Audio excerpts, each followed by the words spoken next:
are going to pass at a different level. Every horse is going to pass at a different speed, at a different pace.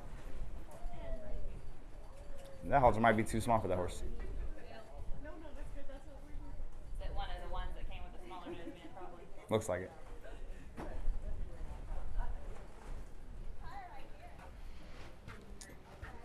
This one of ours. Miss Betsy, will you give one of those rainbow halters to Kelsey? No, sir. Too close.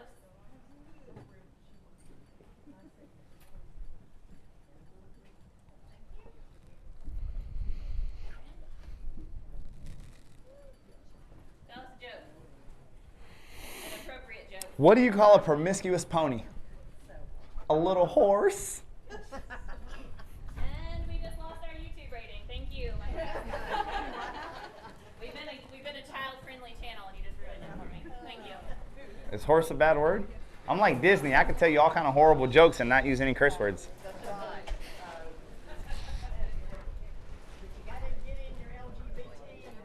That's right. Hey, we got the rainbow halter on. We are wired and ready. No, we're appealing to all demographics. The whole alphabet, babe.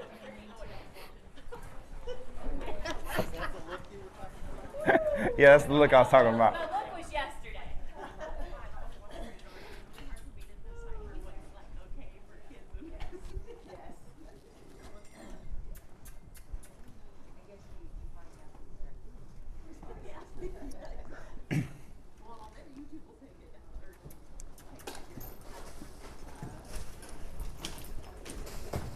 Yeet, yeet, yeet.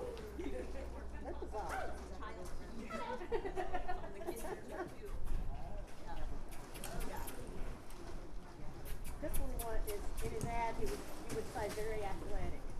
Very athletic, yeah. Very athletic. Good mover. Good mover. He's a good mover. Did anybody see why we're so adamant in kindergarten that you use your hands to back your horse up and not a stick? Yes. So if I would not have had a carrot stick and I was walking my horse and it only knew to back up when I had that, I couldn't have put my hands up right here when he got uncomfortable and not gotten run over. That's why we do that from the beginning. You want them to know, hey, I don't have any kind of aid, I don't have a weapon. Be mindful. These hands are my feet as a broodmare. These are my teeth as a broodmare.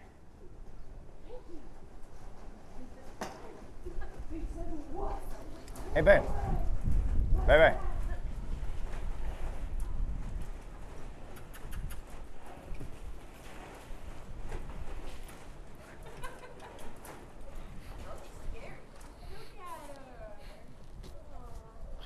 Me too.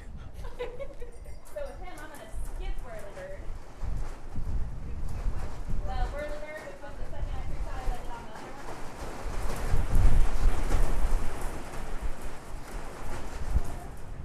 one. Notice how excuses and results don't live in the same place. Oh, it's windy. Oh, the tire's blowing in the air. We got a storm front. Hey, babe, you need to put some earplugs on that horse so it can't hear, so it won't be upset.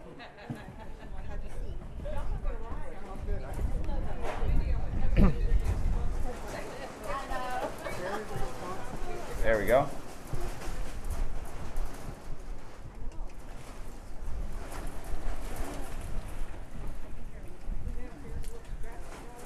This is what we're looking for. We want the horse to be able to give and go. Simply allow me to touch the gas pedal and turn the steering wheel at the same time. Do you know how many horses you can do one or the other? You can gas them, but you can't steer them. Or you can steer them, but you can't gas them. That doesn't make a very good vehicle. It doesn't make a very good car or truck. If every time you touch the gas, they have to be in control of the steering wheel, that's not awesome. But in horses, naturally, that's how it works. From birth, the faster they go, the stiffer they get. You know, whenever you are sprinting, you are not thinking about being loose and limber. You know, you're sprinting. You're giving it your all. Well, we want to show the horses how to move their feet, but still give us their face and in turn their body.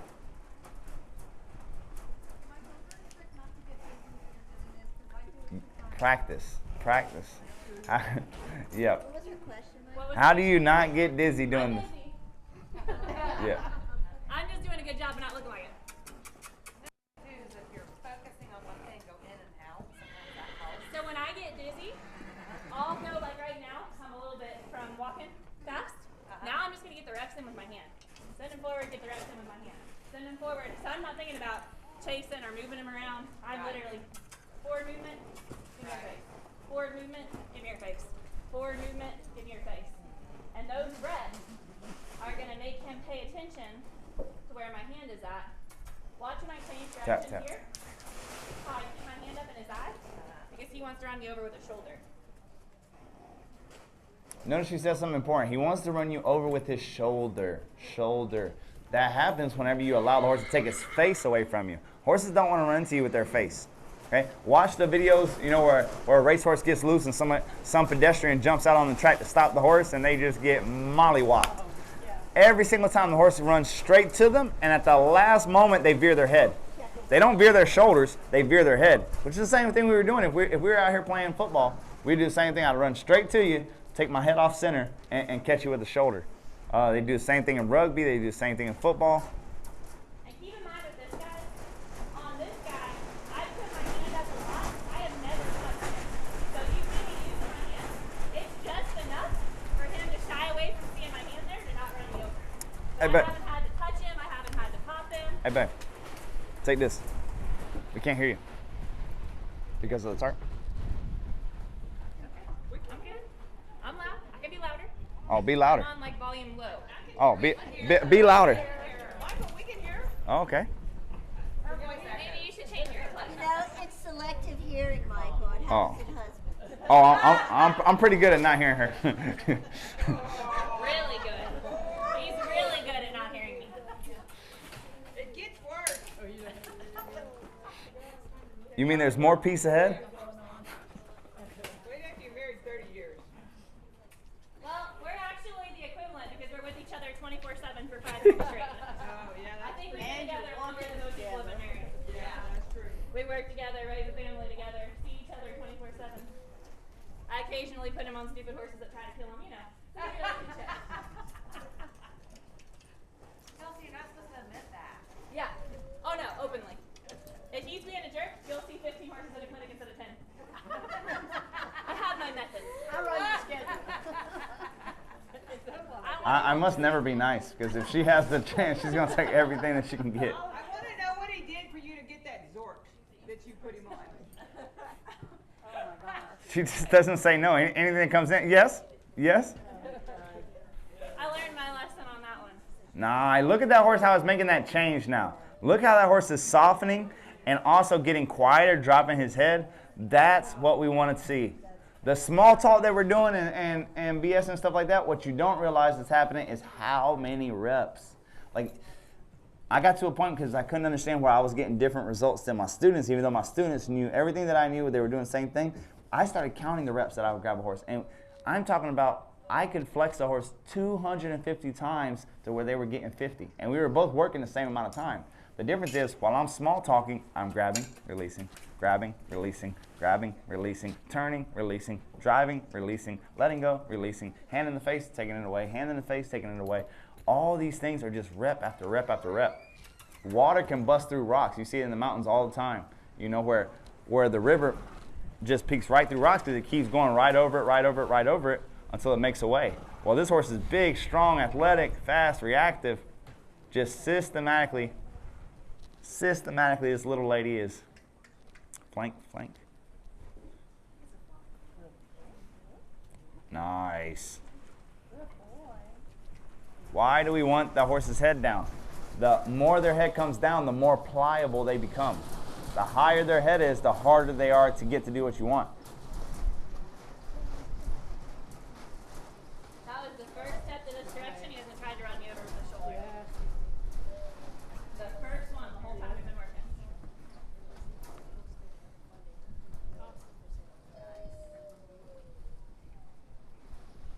Okay. Now the real fun begins.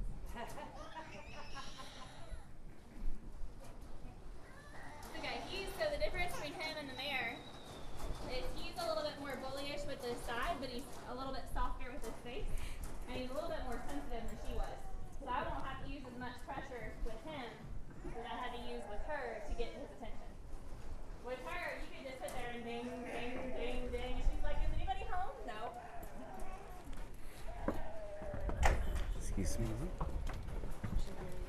Thank you.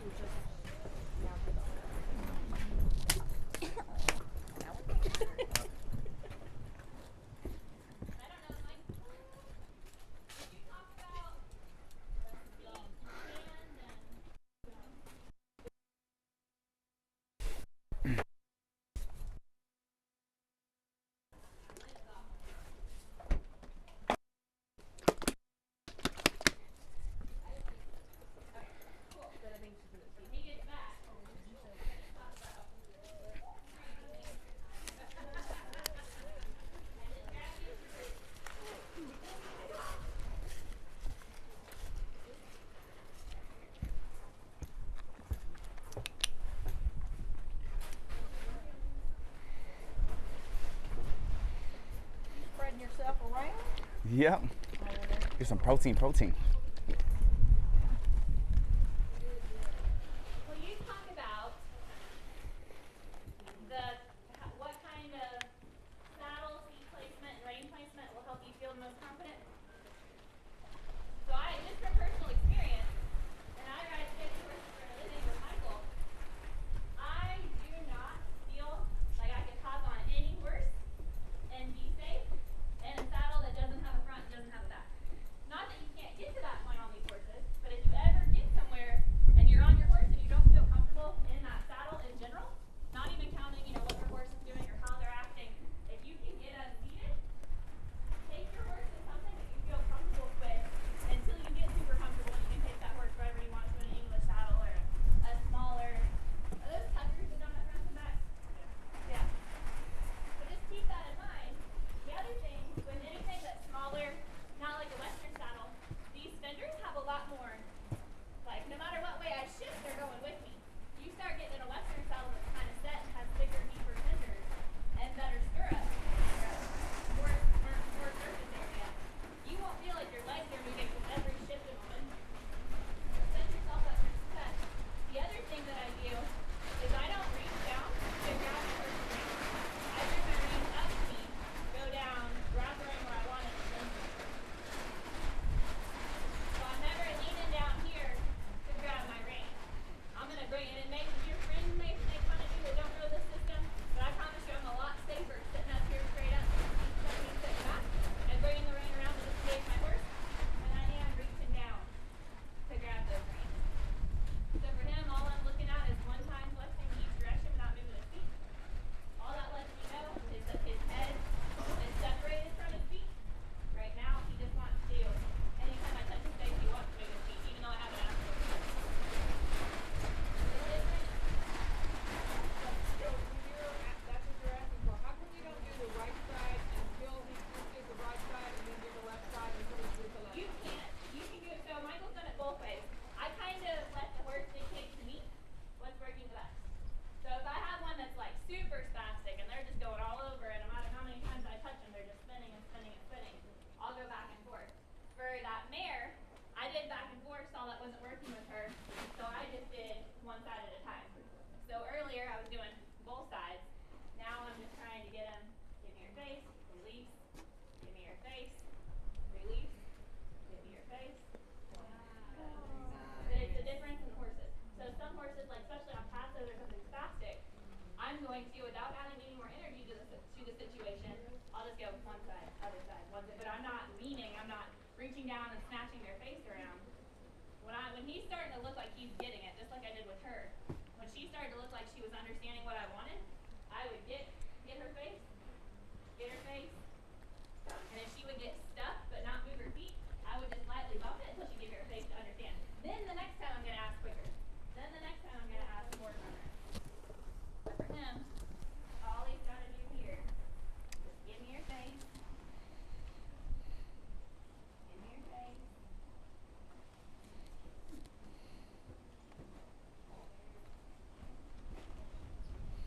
It's a little excited. The biggest thing here is don't add more fuel to the fire.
I'd probably So with that, take it off. the further you go up the horse's nose, the less sensitive they are. The further you move down the nose, the more sensitive they are. So all I did there was drop it 2 inches and got it on the first try. So he was resisting because he's like, I don't feel it. You're not there. I'm not paying attention. So by dropping it down one notch, coming a little bit lower on the halter, I was able to get what I was looking for. Now I'm going to reach down, pull around to the hindquarters, look at his butt, make sure I can disengage. He's a lot lighter than the last horse. All I want to see if I can disengage and not have him pulling on me. Right there, I can keep a loose rein while I'm doing it. Got that one time to use stretch, and I'm going to walk him into a spiral. And then back down.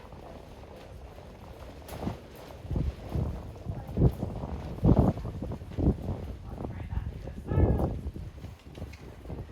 Would you explain spiral, please? Yeah, so One step at a time. all I'm going to do is I'm going to walk a small circle, tipping their nose to the inside. My inside hand, that's the shorter rein, is going to lock in behind my kneecap right here. So once that's locked in, I'm going to stop and back up with my outside hand. So I'm going to stop, I'm going to sit back. This hand stays locked in, that's in the center. This one here stays locked in behind my knee. I'm going to press and release with the outside hand. He'll start giving his nose. That's great. I want to get one step backwards. Don't think about it. Bother and bother and bother and bother and bother and bother and bother and be annoying. Let him think. Sometimes you can click or kiss to him, make him think that something's going on. Good. Stop and bother, bother, bother.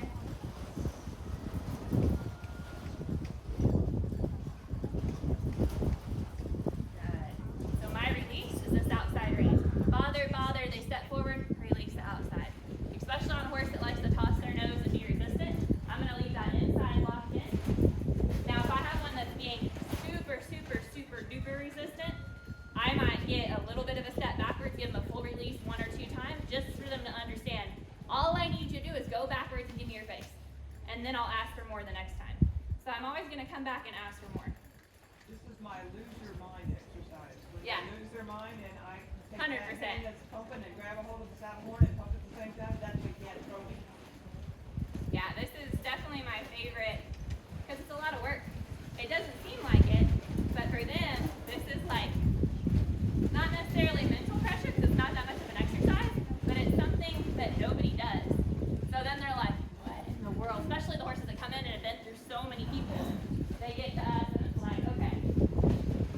They're like, I've tried everything. I have no idea what this exercise is. I'm going to send a little bit further forward so the butt's not against the wall.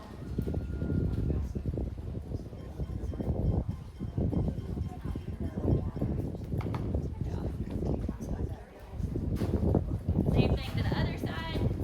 Locking on my inside leg. I don't want him to spin, so I'm going to keep his head locked. I want back in at an angle.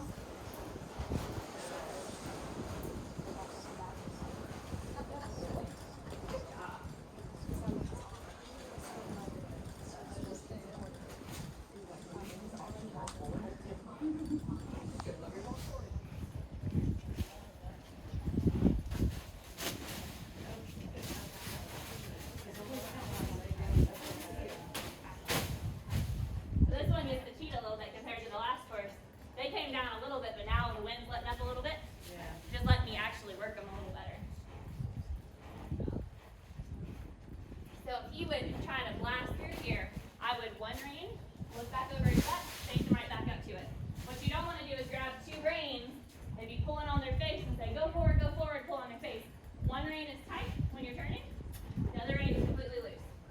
So we're going to go forward, reach down, turn around, right back into the obstacle. Back to a loose rein. Let me explain the popping. What happens when you put hot air into a balloon? Too much air into a balloon. You're backed up, not me.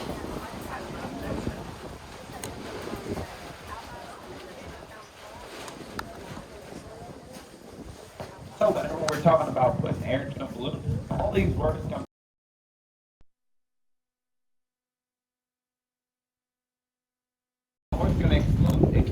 explosion are talking about you can take black powder and put it in the sand there and you set it off and it'll just fizzle out. But you put that same black powder in a pipe and it becomes a pipe bomb. Well, that's what happens with horses all the time. This is our natural reaction to pick up our hands and grab two reins. That's where the explosion comes from. Is they have the instinct to run off or to get away, and we grab two reins and now there's nowhere for them to go. Well, the balloon can only hold so much air and then it's going to pop. If you're constantly putting them on that loose rein, and then when they go to make a move, you simply grab one rein and redirect them, a balloon could be at the verge of explosion. And if you could untie the knot on the balloon, it wouldn't explode. It would just go somewhere else.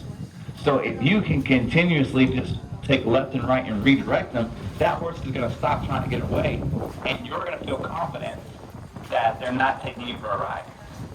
But for that to work properly, you have to be able to control left and right. Oh my gosh, yeah, it's okay. This is why we moved from the uniform, we had an American flag, but this is not going to work. So not with the sketchy work.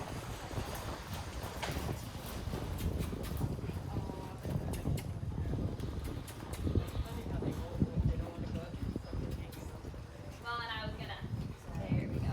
Try to bump over, but I'm trying not to step on the flag. Notice how she's driving that horse back and forth. There's no reason to reach out past your feet.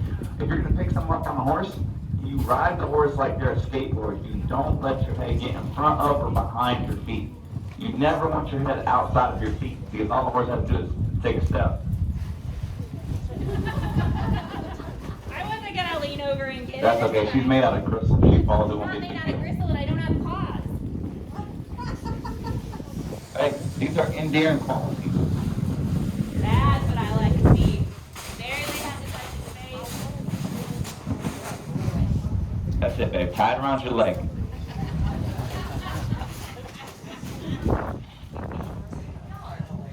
What we're looking for is that, hey, in front of them, behind them, drag them beside them, anything that they do, you're sitting on your butt, and the answer is always the same. Scare everything on the left, horse runs right, they get disengaged left. Scare everything on the right, they run left, they get forward right. Ready to run? Very quickly, you are changing their natural reaction of flight. You're turning them into a pointer dog. A pointer dog is a horse that is going down the trail, you're not paying attention. When he gets scared, it freezes up and looks at it because it's more worried about getting pulled around than it is to get away. That is what changes here when you work the horses in this manner, and it makes them infinitely safer because they are not doing what's natural to them, which is running off. They get where they're seeking out the fear. When they see a fear, they freeze and let you lead them through it. Perfect day.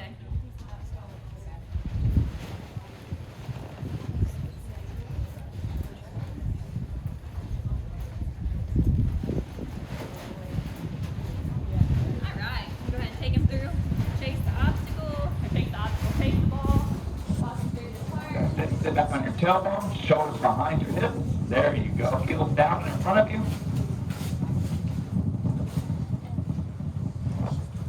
So especially if you're riding in a gated saddle like that, you have to make up for your lack of saddle. That thing is slick. It has no front or no back. I was riding Miss Linda's horse when she was young and green. We were doing about 15 miles per hour, and she saw a chicken and said, "Gear." And I'm talking about that saddle right there that you're riding turned into a Hot Wheels ramp. I just went right up. Oh, I didn't even touch her neck. I just went right over her neck and head right to the ground. And then she had a redneck anchor because I wouldn't let go of the reins. So the way you make up with that, you really sit back on your tailbone, you really put your heels down in front of you. And then if that horse was to ever spook, so say it spooks from Kelsey's bun and goes to the left, you would pull right until you're facing it. All right, so let's go over here and play a little soccer. A soccer is a great example. The bigger an obstacle is, the easier it is. The smaller it is, the harder it is. So it's easier to get the horse over the 20-foot tarp than the 4-foot ball. There you go, gas, gas, gas, kiss, kiss, kiss. And the only time you touch the reins is if you're redirecting. In the meantime, you don't touch the reins at all. You have to hold him back because you have something scary in front of him. He's not going to run towards the fear.